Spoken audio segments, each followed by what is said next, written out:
that one can offer to me with love and devotion a flower, leaf. In this way he mentions vegetarian items. He never says offer me meat. So a bhakta, or a devotee, he eats prasadam, which means the remnants of the offering to Krishna. So he offers Krishna very nice things of halava and rasgulla and sandesh and puri and so many kachoris, so many samosas, so many nice things. Neither do we find the necessity to slaughter the animal and eat the flesh. We don't find need for that. Although we have been ourselves brought up in such a culture, we find after taking to this process that we lose our taste for these things. We no longer require, in fact we even shun it. If someone should offer something with meat, we will reject it immediately. We do not take any meals in the airplane. We take our meals with us. Although we pay for that, first class, Yes. but still we do not. They offer and give us some fruit, that's all. Coming here on Air India, the stewardess was very surprised why we weren't, they had so much and nice elaborate meals prepared, but we don't take these things. Because the body is born in America, therefore he is thinking America. The body is born in India, therefore he is thinking India. The body is born in Hindu family, therefore he is thinking Hindu.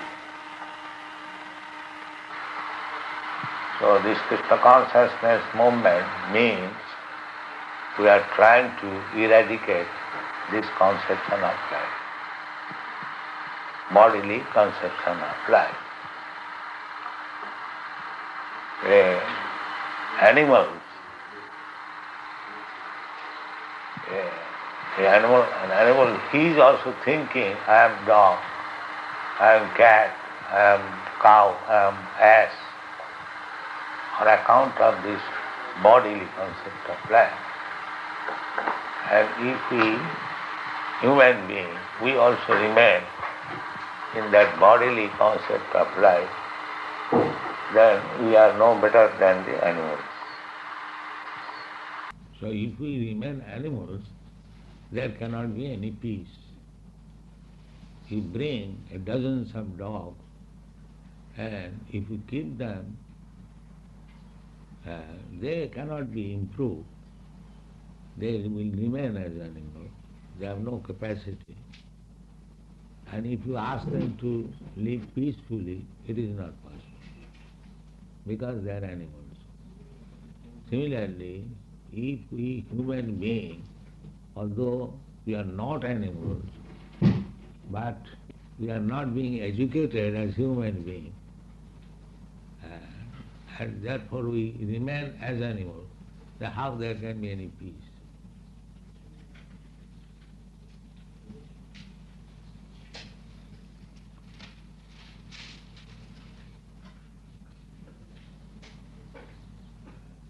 The animal eats, we eat.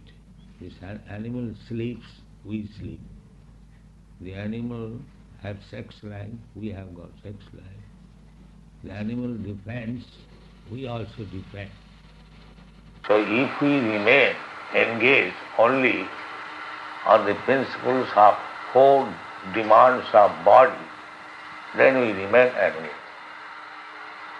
Our extra education requires that I am not this body, I am spirit soul, and there is necessity of the soul.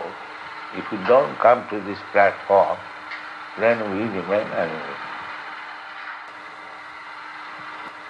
This Krishna consciousness movement means we are trying to bring human beings to the platform of spiritual consciousness or real human being.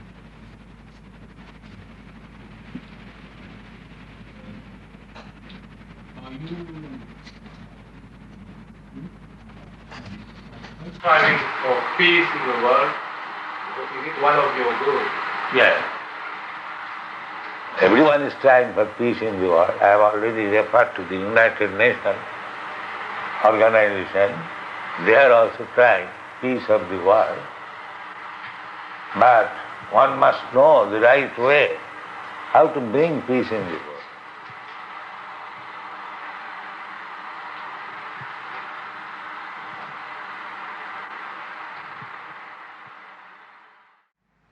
Swamiji, as I know, this movement has a great faith in Bhagavad-gita, and Gita is the result of the war. How do you explain it? The war is also necessary. When there are demons, they should be punished. But we must know who is demon and who is not demon. Just like any good state, just like our Indian state, accepting that we attain our independence by Mahatma Gandhi's non-violent movement. But do you think that India is keeping non-violent? Why there is soldier, why there is police? So that is also necessary.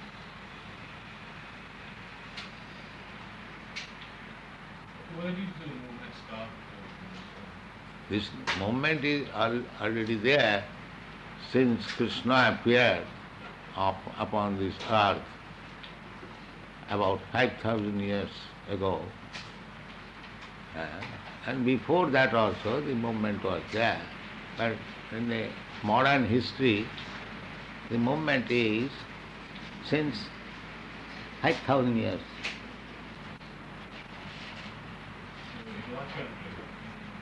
Yes, again country. It is no question of country. It is in the world. How we are, that is, our bodily concept are so strong that whatever we think about country, about sect, about community. This is our disease. Nobody is interested in spiritual life. Therefore, no customer is coming. We go to sell our goods there. Have you had a significant impact on the American society? Is that? What is that? Have you had a significant impact on the American society? The values you preach, have they influenced Americans to a certain degree? Oh yes. You can go in America, any country, any city, and everyone will know Hare Krishna. We're getting... That's not what I mean. What I mean is, have Americans started to be less violent, for instance? Or have they started to be less egoistical? Or have they started to be less... Well, not unless they follow our movement. But those who have followed our movement, recently there was one study that was published by a very eminent sociologist in America from the University of California, the Union Theological Center. And he stated in that book that the members of this movement, formerly they were drug-addicted hippies, and now they have become servants of Krishna and humanity, loving servants. So he has given proof through intensive interviews that one who joins this movement, he dramatically his life becomes changed. He's a big professor, and his books are being sold in higher circle. Professor Judah. And he has studied this movement for 5 years. And you have got that book? Yes. So they are appreciating. Appreciation has begun. Formerly they thought it is another tradition of hippie movement. But now they are realizing it is not culture. He has given the name of the book Hare Krishna and Counterculture. He is selling at the cost of $12. Still all high class, educated class are purchasing. But have you any program for the common common people? Yes, we are opening centers so that any common man, from any caste, any creed, any nation, they can come and join. Well done. My friend I would like to know is whether you are doing some social work for This is best social work. We are making animal into man. Already I began this. That because they are not educated, have to become human being, so they remain animal. So this is the best social work, that we are bringing animal, two-legged animals to real human beings.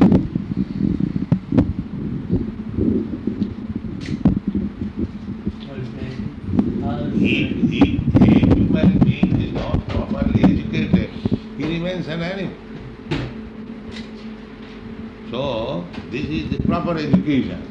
Therefore, we are bringing animals to human beings.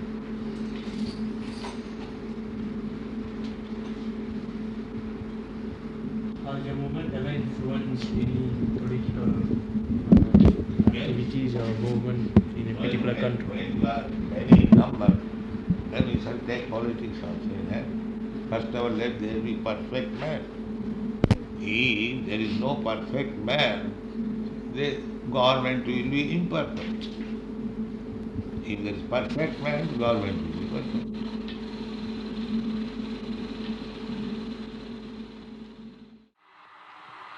Do you think, Swamiji, that man can become perfect?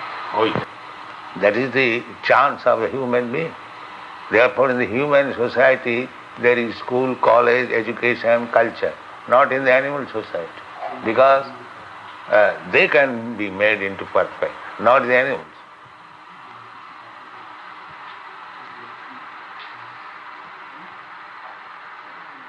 So if they are denied proper education, that is the greatest harm.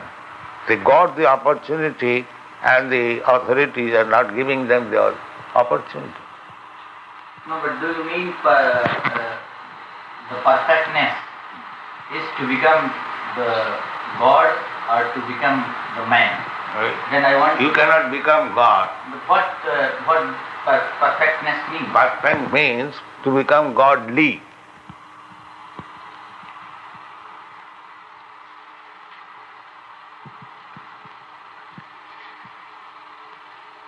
Can you indulge directly into politics?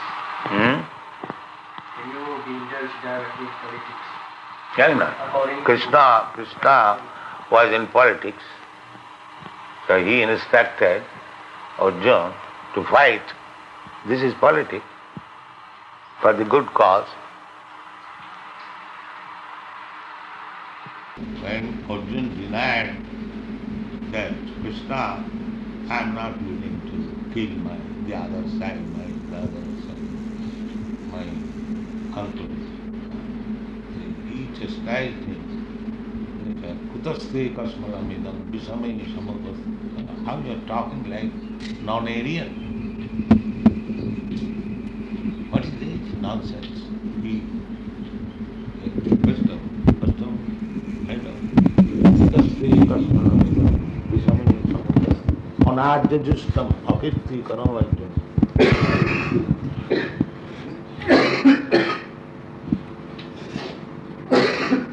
Anarja, he has said Anarja.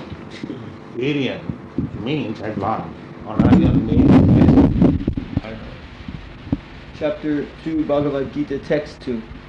Sri Bhagavanu Vacha Kutastva Kashmalamidam Vishame Samupastitam Anarya Jushtam Asvargyam Akirti Karam Arjuna. The Supreme Person, Bhagavan, said, "My dear Arjuna, how have these impurities come upon you? They are not at all befitting a man who knows the progressive values of life. They do not lead to higher planets, but to infamy." Part 1. Purport. Krishna and the Supreme Personality of Godhead are identical. Therefore, Lord Krishna is referred to as Bhagavan throughout the Gita. Bhagavan is the ultimate in the absolute truth. Absolute truth is realized in 3 phases of understanding. namely Brahman, or the impersonal, all-pervasive spirit, Paramatma, or the localized aspect of the Supreme within the heart of all living entities, and Bhagavan, or the Supreme Personality of Godhead, Lord Krishna. In the Srimad Bhagavatam, this conception of the Absolute Truth is explained thus: Vadanti tat tattva vidas tattvam yajnanam advayam bhaveti paramatmeti bhavaniti shabdyate. The Absolute Truth is realized in three phases of understanding by the knower of the Absolute Truth, and all of them are identical. Such phases of the Absolute Truth are expressed as Brahman, Paramatma, and Bhagavan. Srimad Bhagavatam, 1st Canto, 2nd Chapter, 11th Verse. These three divine aspects can be explained by the example of the sun, which also has three different aspects, namely the sunshine, the sun's surface, and the sun planet itself. One who understands the sunshine only is the preliminary student. One who understands the sun's surface is further advanced, and one who can enter into the sun planet is the highest. Ordinary students who are satisfied by simply understanding the sunshine, its universal pervasiveness, and the glaring effulgence of its impersonal nature, may be compared to those who can realize only the Brahman feature of the Absolute Truth. The student who has advanced still further can know the sun disk, which is compared to knowledge of the Paramatma feature of the Absolute Truth. And the student who can enter into the heart of the sun planet is compared to those who realize the personal features of the Supreme Absolute Truth. Therefore, the Bhaktas, or the Transcendentalists, who have realized the Bhagavan feature of the Absolute Truth, are the topmost Transcendentalists. Although all students who are engaged in the study of the Absolute Truth are engaged in the same subject matter. The sunshine, the sun disk, and the inner affairs of the sun planet cannot be separated from one another, and yet the students of the three different phases are not in the same category. The Sanskrit word Bhagavan is explained by the great authority Parasara Muni, the father of Vyasadeva. The Supreme Personality, who possesses all riches, all strength, all fame, all beauty, all knowledge, and all renunciation, is called Bhagavan. There are many persons who are very rich, very powerful, very beautiful, very famous, very learned, and very much detached, but no one can claim that he possesses all riches, all strength, etc. entirely. Only Krishna can claim this, because he is the Supreme Personality of Godhead. No living entity, including Brahma, Lord Shiva, or Narayan, can possess opulencies as fully as Krishna. Therefore it is concluded in the Brahma Samhita by Lord Brahma himself that Lord Krishna is the Supreme Personality of Godhead. No one is equal to or above him. He is the primeval Lord, or Bhagavan, known as Govinda, and he is the supreme cause of all causes. Ishvara Parama Krishna Satchitananda Vigraha Anadiradir Govinda Sarva Karna Karanam. There are many personalities possessing the qualities of Bhagavan, but Krishna is the supreme, because none can excel him. He is the supreme person, and his body is eternal, full of knowledge and bliss. He is the primeval Lord Govinda, and the cause of all causes. Brahma Samhita, 5th chapter, 1st verse. In the Bhagavatam also there is a list of many incarnations of the Supreme Personality of Godhead. But Krishna is described as the original Personality of Godhead, from whom many incarnations and personalities of Godhead expand. Ete Changsha Kala Pungsha Krishnastu Bhagavan Swayam Indrari Vyakulam Lokam Mridajanti Juge Juge. All the lists of the incarnations of Godhead submitted herewith are either plenary expansions or parts of the plenary expansions of the Supreme Godhead. But Krishna is the Supreme Personality of Godhead himself. Srimad Bhagavatam, 1st Canto, 3rd chapter, 28th verse. Therefore, Krishna is the original Supreme Personality of Godhead, the Absolute Truth, the source of both the Supersoul and the impersonal Brahman. In the presence of the Supreme Personality of Godhead, Arjuna's lamentation for his kinsmen is certainly unbecoming, and therefore Krishna expressed his surprise with the word kutas, where from.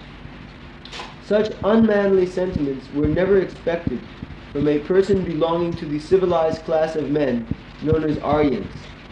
The word Aryan is applicable to persons who know the value of life and have a civilization based on spiritual realization.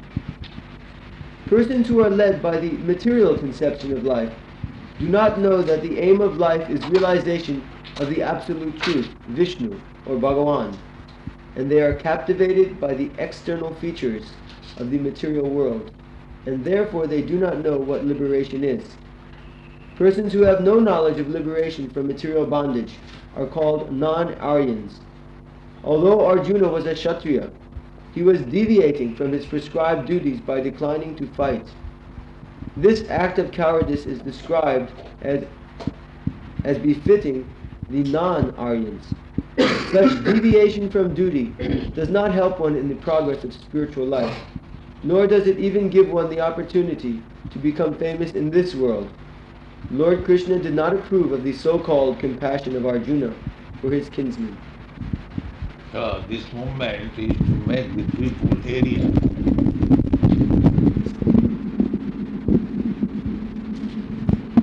Following this movement, agree with, let's say, people who fight for their rights, the blacks in the United States, or the Indians in the United States. Kshatriya means one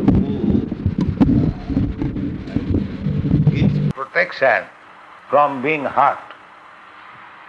Chat means hurting.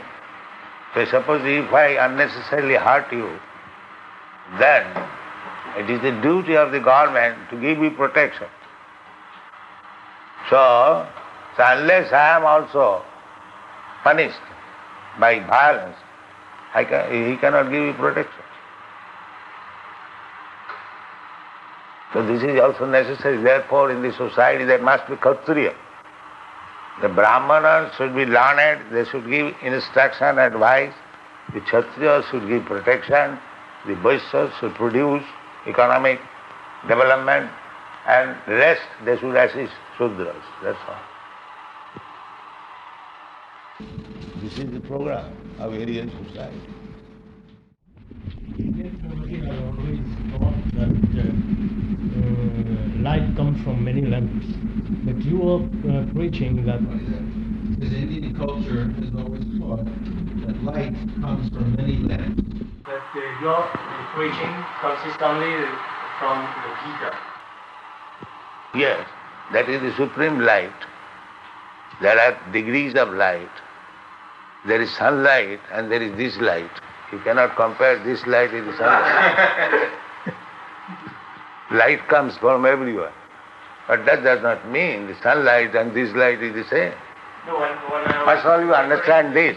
You have question about the light. First of all, you understand there are degrees of light. You cannot say this light and the sunlight is the same. By this you mean that those who adapt to the life by the teachings coming from the Quran or from the Bible is That is your lesser life. that is your business to study. But we give you the idea that light comes from everywhere. There is one glow one. That light also light. And the sunlight is also light. You cannot think that the glow one's light and the sunlight is the same. Now it is your business to see which is glow one light and which is sunlight. That is your business.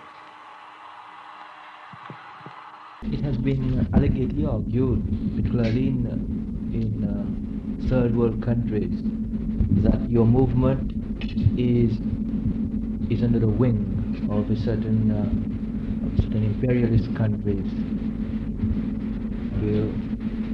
That there is some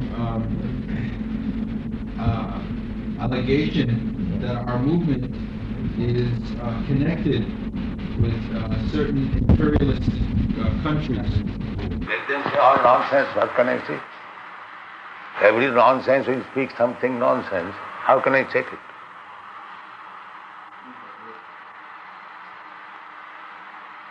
There are so many nonsenses, therefore we are trying to make all this nonsense into human being. That is our problem. So long he is on nonsense, he will go on speaking nonsense. What can I do? Swamiji, one thing I want to know, this slok, from where you have quoted this slok? This slok, yes, it is in the 3rd chapter of 12th canto of Srimad Bhagavad. Have you got all the Bhagavatas? 12 canto? So you can note it.